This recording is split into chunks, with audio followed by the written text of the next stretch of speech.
Okay, let's unpack this first one then. Dynaxiom 3311, it says, very often we break ourselves in order to fix ourselves. That really hits home, doesn't it? This societal pressure. The feeling that you need to conform or fix yourselves to fit in or maybe get ahead. We see it everywhere, right? Social media, career pressures. Yeah, and the mechanism behind it is fascinating. The sources suggest it often comes from this feeling that, who we are right now isn't good enough. Right. And when we rush into changing ourselves, maybe because we want approval or we've got this surface level idea of improvement. You risk throwing away parts of yourself that are actually valuable. Strengths, passions, unique ways of seeing things. Just because they don't fit the mold right now. That throwing the baby out with the bathwater idea. And the danger isn't just feeling bad for a bit. It can actually erode your self-trust, your sense of who you genuinely are long term. Okay, that's a really crucial distinction. Constructive growth versus, well, just breaking things. Yeah. So how do these Dynaxioms, or the sources they come from, help you tell the difference? How do you know what's valuable to keep versus what needs to change? It sounds tricky. It is tricky, and there's no simple formula. But the sources point towards reflection. They suggest real growth usually builds on your existing strengths, your authentic self. It doesn't tear it down. So it feels more integrated. Yeah, organic, like you're adding to your foundation. Destructive fixing often feels forced, fake, like you're chasing something external that never quite fits. It's about asking yourself, am I building on solid ground, or am I just trying to fit into someone else's plan? That's a really useful question to ask. As you're listening, think about that. Have you felt that pressure? Maybe try to ditch part of yourself to be better and then regretted it. And that idea of individual change connects neatly to the next one, Dynaxiom 3319. It says, the world has always moved at an unadaptable pace, but many people did adapt. The question is whether the forced adaptations were better than the slower adaptations. That unadaptable pace feels very now, doesn't it? Especially with tech moving so fast. Oh, definitely. This one pushes us to think about the quality of how we adapt. When change is just thrown at us, new tech, economic shifts, whatever, our first reaction might just be survival mode. Just trying to keep up. Right. And those forced adaptations, the sources suggest, are often shallow, reactive. They can lead to burnout, feeling alienated. They might fix the immediate problem, but maybe not in a way that's good for us long term, like building up a kind of debt. Okay, so if forced change can be bad, what do the sources say makes for a slower, more organic adaptation? What does that actually look like? Well, slower adaptation is more deliberate, more reflective. You have time to actually integrate the new thing, experiment a bit, understand it better. So it's less jarring. Yeah, and it lines up better with your own values, your strengths. It feels more authentic, less like you're just compromising yourself. Think of it like recalibrating gradually instead of a sudden hard turn. It lets your well-being keep pace with the changes instead of being dragged along. Much more resilient. Makes sense. It really prompts you to think back, doesn't it? When you've had to change quickly, did it feel forced or more considered? And what was the result down the line? All right, this next one takes us into art and culture. And this is where it gets really interesting, I think. Dynaxiom 3312. Art exists at the edge of historical inflection points.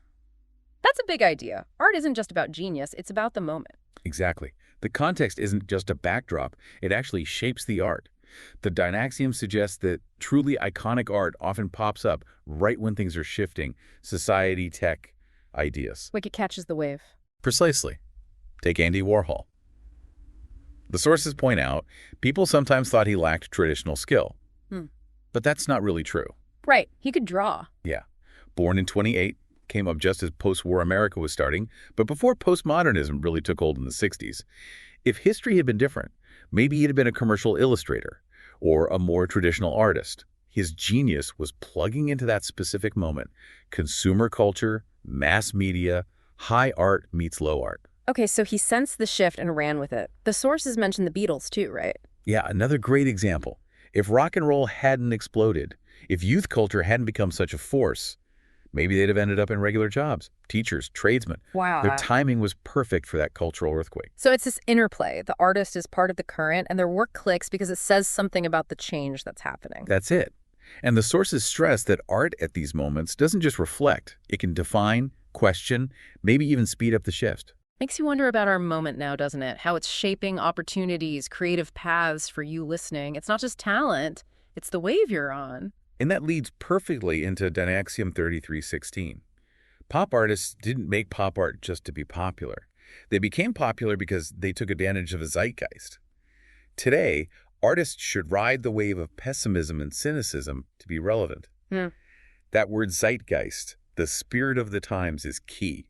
Pop artists like Warhol got it, intuitively. They weren't just chasing fame. No, they tapped into what everyone was feeling, thinking, the new world of stuff, celebrity, all of that. So fast forward to today. The Dynaxiom suggests artists need to engage with the current mood even if it's dark, like pessimism or cynicism. That seems to be the argument. To be relevant now, maybe you can't just ignore those feelings that are out there. It's about reflecting what's actually in the air. But how do you ride that wave? Does it just mean making depressing art? Or is it more subtle? I think it's more nuanced than just being bleak. The sources suggest it's about engaging with that mood authentically, maybe provocatively. It could be sharp satire, dark humor, maybe stories that echo our anxieties, or even really experimental stuff that points out the absurdity of things. The goal isn't necessarily to wallow in it, but to hold up a mirror or offer a commentary that connects with what people already sense, being culturally sharp. That's interesting. It makes you think, what art or media do you gravitate towards? Does reflect these moods or push against them? It suggests being true to the spirit of the age, even a difficult one, is crucial for making an impact. Okay, switching gears a bit. Let's narrow down to the future of creating things, especially with AI in the mix. Dynaxiom 3313 just lays it out. Having a skill means you focused on skill. Seems obvious, but maybe not so much now with the AI generating so much. Exactly. It highlights a really critical point. If we just focus on churning out content using AI without developing the underlying human skill, We lose something. Yeah, the sources warn we're basically wasting the chance to build our own unique human abilities. Long term, it's like creative atrophy. You could go a whole lifetime without developing skills based on your own talents. It's the difference between using a tool to help you do something you already have a skill for versus a tool that just does it for you, making the skill seem pointless. So it's not just about what AI can do, but what it might stop us from doing if we're not careful. Did the sources suggest any practical ways to, keep focusing on real skill development? You talk about consciously shifting focus from just output to the process and your unique contribution, finding where your talents meet actual human needs or expressions, investing time in practice, learning, mastering complex things, stuff AI mimics but can't truly originate. It's valuing the journey of getting good at something, not just the final product. That really makes you pause, doesn't it? Think about your own skills. Are you using tech to boost your talents or maybe letting it sideline them for speed? And that flows right into the next one. 3315. AI will take over human creativity if we don't care about human creativity. That sounds like a challenge. Basically, if we give up, AI wins. Pretty much. The Dynaxiom says capitulation ensures success for the thing you're capitulating to. And look at music, for example. The sources argue if we make a point of valuing real musicianship, separating it from AI stuff, we can keep doing what we do. But maybe, to really stand out now, human work needs to be even more unique. Maybe weirder, more avant-garde, even Dada-esque. Really? More eccentric. Pushing boundaries. AI can't easily copy, showing that unpredictable, personal, sometimes illogical spark of human creativity. That's a pretty strong take that human art needs to get weirder to survive. Does this mean it becomes niche? Or is it just about proving it's genuinely human? I think it's more about preserving the essence. Eccentric or avant-garde might sound niche, but the core idea is making art AI can't fake convincingly, because it lacks real experience, real emotion, intentional weirdness. Okay. Embracing flaws, complex feelings, human absurdity. The audience might change, yeah, but the value of that genuine human originality becomes undeniable in a world full of AI content. It sets a new bar. Making the human touch unmistakable. For you listening, that's a big question. How can you actively support human creativity? What role do you play in valuing that uniqueness, whether it's the music, art, or stories you choose? Looking for that human signature. And building on that, Dynaxiom 3318 uses this really cool analogy. AI music makes music hardware. That's a striking image. It is a great analogy from the sources. Think of traditional music like software. It uses this old programming language scales, chords, rhythm, simple, flexible rules, allows for endless creativity, emotion. Right. AI music, though, is presented as hardware, like it's burned onto a chip. It needs complex systems to work, but those systems are often rigid, fixed. What does fixed mean in practice? For someone who doesn't know music theory, what's the result? Well, imagine a system programmed only for a D major chord.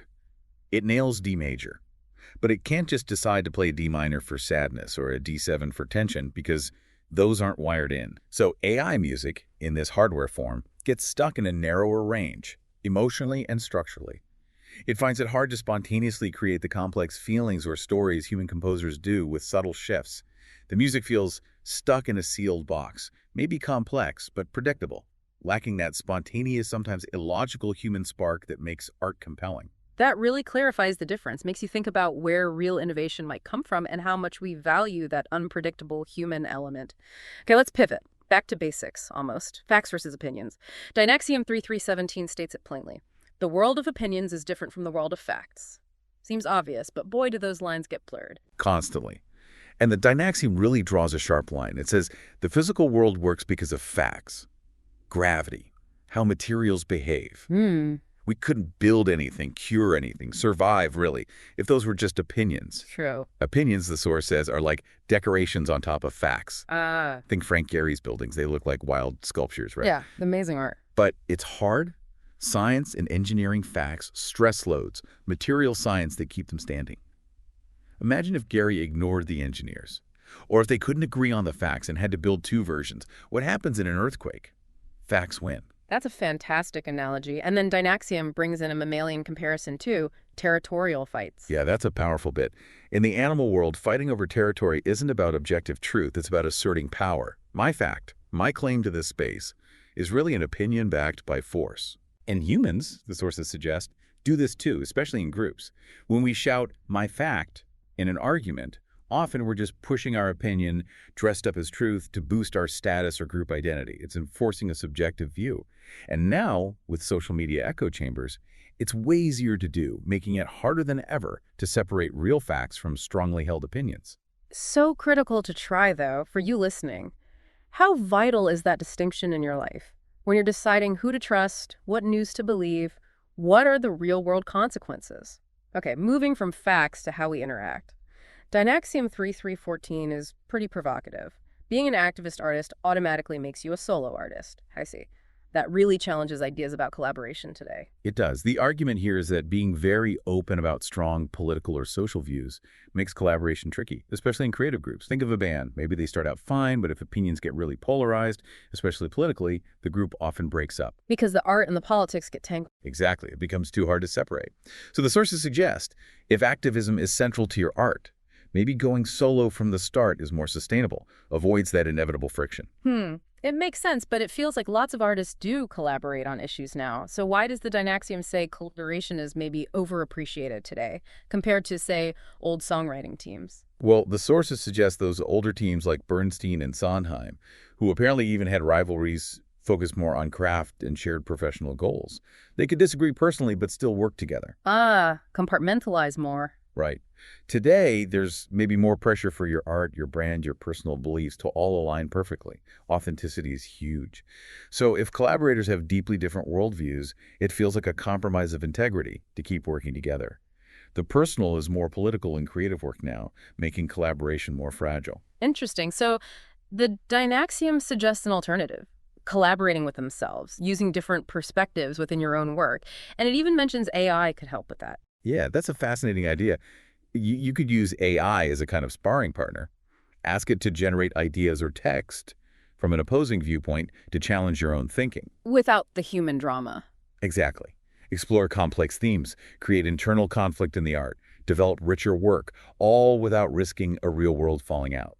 It's a way to have creative conflict safely contained. That's really something to think about for you listening.